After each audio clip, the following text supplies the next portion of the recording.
Well, hello. You're probably wondering what this purple light is in the background of my videos. What it is, it's a Zevo ultraviolet flying trap that traps gnats, mosquitoes, moths, or anything.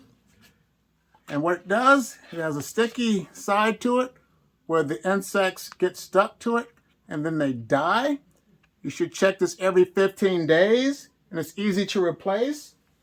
All you have to do is get the refill. Comes like this.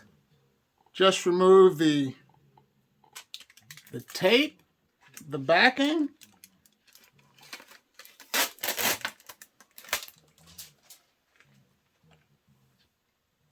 Place your new cartridge in, just like this. Apply it back into your outlet.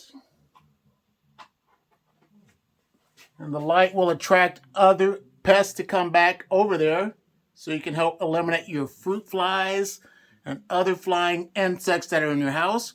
But here's another video that's an inexpensive way to make your own fruit fly trap. I'll see you in the next one.